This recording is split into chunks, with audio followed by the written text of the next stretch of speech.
Bruce Parody, and I've heard from lots of Canadian lawyers who I call out on the double cross, double speak, something I'm very familiar with, and it took me leaving Canada's institutions, academic entirely, and going out into the world. And yes, this took me to the highest of the high universities of the United States in law, and specifically comparative law, but it also took me out to the world, and COVID was great in that. And I took Canada's number one and number two sources on constitutionalism, meaning the highest accredited Canadians ever, still alive today, most published in the world, and in fact one of them's in the top 50 now for the United States of America. One is English and one is French. Not that they both can't speak English and French fluently, as well as a lot of other languages. They're smart fellas. But when you go through that and you see comparative law and you see countries, and then you sit in a space, it was a great space by Jonathan, and you listen to everybody, you hear from the Canadian academic who believes they have it all worked out, and it's just so easy inside the Canadian legal system, but we're crossing legal, political. We're not going to follow the legal, we're going to follow the political. Well, we're not going to follow the political, we're going to follow the legal. Or, well, we can't do this, but we're going to follow the courts on that. Oh, we're going to do this way for the politics, but never mind, don't worry about the legal system or the legal truth to it. We're going to do it political. You can't bounce back and forth, in and out. You can't make things effectual without legal authority. That's how the world works entirely. And this you find in comparative law. One thing everybody will agree to: if you want change, you need to have the power to execute change. Politics is about establishing the goal to achieve something, whereas legal creates the enforcement of such, meaning it enforces something you've achieved. If you can't have legal in a goal, that means you can't have change. And that was the real problem here, the double cross, double speak. You will find everything about America is always about goal with action and legal enforcement. Every step of the way, Americans do not fart around with unachievable goals and invest money in things they can't achieve. They are always at the individual level, ready to execute whatever it takes to see those goals finalized. That is the fundamental difference between what is Canadian and American indifference. Americans will execute what needs to be done in order to achieve that goals. Why? Because they are born in natural and civil rights that they learn as a child, that they have the executive authority. The family unit is fundamental in society, and all of American society springs from that. We're the only country in the world that codifies and enshrines that, not only absolutely at the state level, but it's backed up at the federal level, meaning the state's powers are much more than the federal powers. People talk about this administrative bureaucracy of the United States. No way, shape, or form does it remotely come close to the size of Canada's, or in that matter, 85% of the other world countries. America, when compared, is tiny compared to the bulk of the world, and Canada is explosively large in that analysis. Much, much larger. It's a big fat heifer, as I like Jonathan and what he articulates there in his story. But we see this over and over from Canadian academics. It's why I left Canada's academic institutions a long, long time ago. Mostly, you're not welcome. Mostly, they never answer your questions, never do. They always talk around it. They want to get out of it because, unfortunately, and it's not an attack or an accusation, it's a reality that there is institutionalized as the rest of us, the Cannuckas, the slaves, the subjects inside this system. We don't know any better. Americans who watch the space, I was actually during the space conversing with an American. I'm not going to say their name because it's their choice. They saw it all. They understood it very well. And they said, not our Constitution. That guy speaking doesn't know anything about America or how America works. And it was true. Don't even understand states. When you minimize the power of the Constitution, the written word, and you say, oh, well, it can be looked at and then delved into and interpreted a certain way. Well, that's called Democrat. That's Democrat. Americans know all about this. They're so advanced, so evolved in this over hundreds of years. They know originalist, they know interpretive, they keep checks on their courts. They even have court systems for and by the people.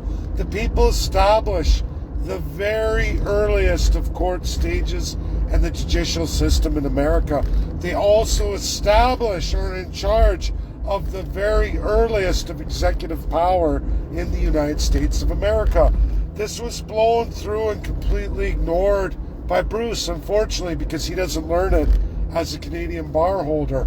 No Canadian lawyers will ever learn this unless they're an absolute genius with high levels of comprehension and can download a lot of information and memorize it quickly and can go and leave Canada and go out into the world.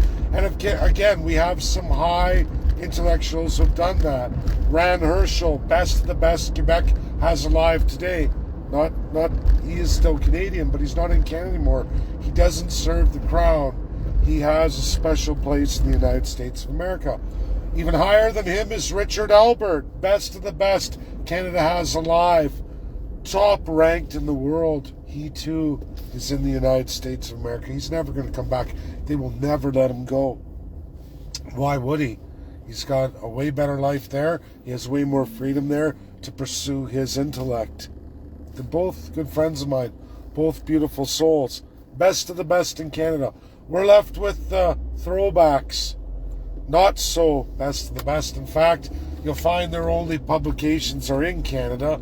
They're not even published worldwide or even recognized in the world, meaning AI won't reference those people.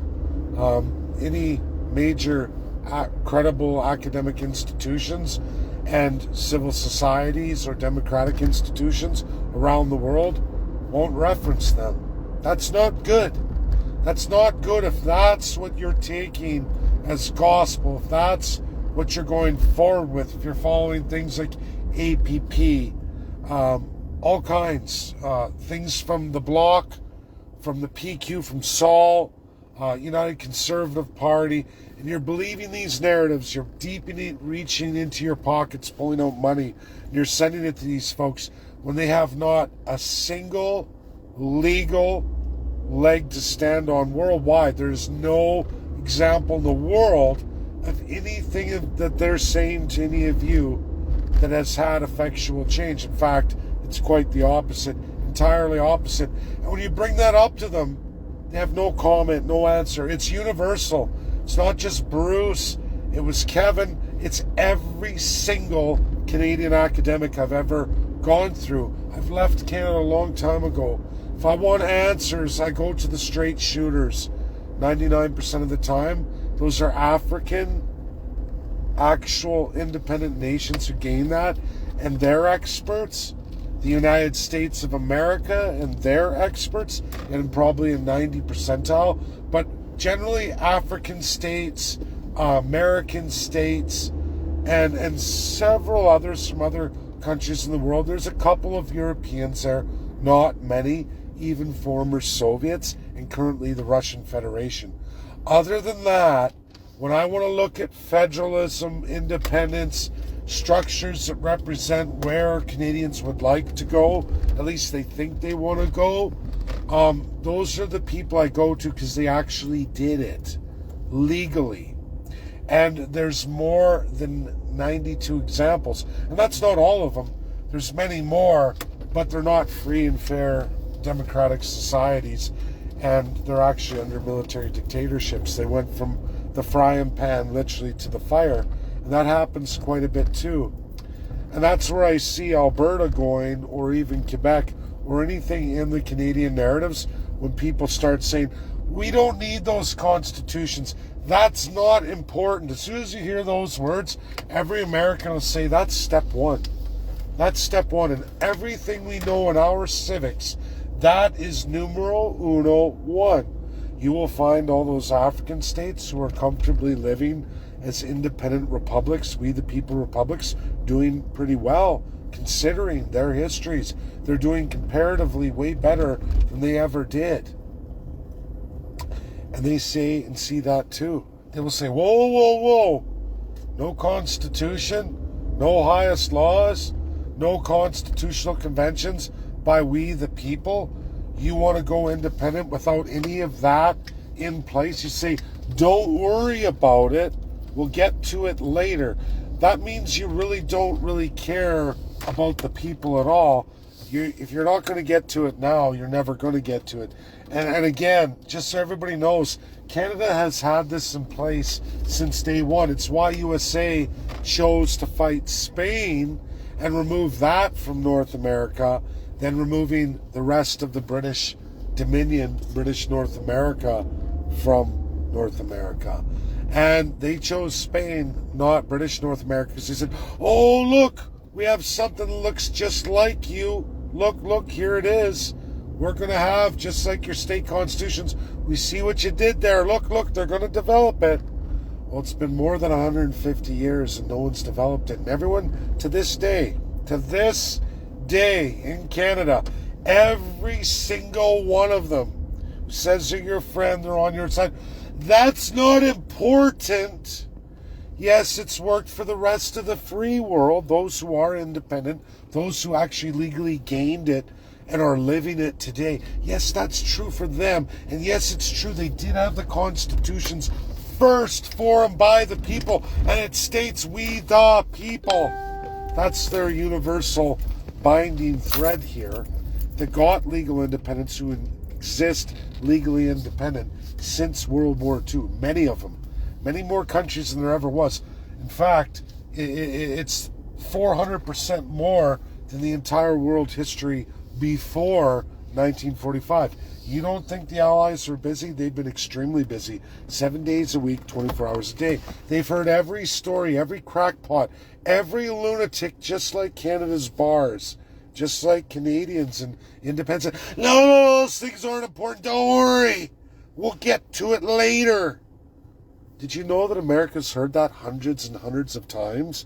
Logged 7 days a week, 24 hours a day. They have a whole system set up called the United Nations Security Council, and that Russia, USA, China, France, and UK are 5 countries in this world that hears that 7 days a week, 24 hours a day, has dealt with every single one of them. At a rate never seen in world history ever before 1945. But yet, Canadians don't want to go there. Somehow it's different. We're different. We're special. We're different than the whole rest of the world who got legal independence. We're different than all of those 127 other regions and countries who gained independence. We're totally different, right? It's totally different. We're going to be the difference, right? We're going to follow the Canadian way. You don't need the Allies or international law. We're going to do a political way that doesn't give you execution, meaning achieving your goals. You have a goal with no ability to execute that goal because you've taken away the legal way, the legal path. And it was broadcasted again today. Another one says, don't worry about the legal path. Don't worry about the legal path. Don't worry about constitutionalism. Don't worry about we the people. Can't address why we the people aren't even listed in the Canadian Constitution. Never once went through that. Those things aren't important. How the hell are those things not important? And again, everyone grab your devices, use your beautiful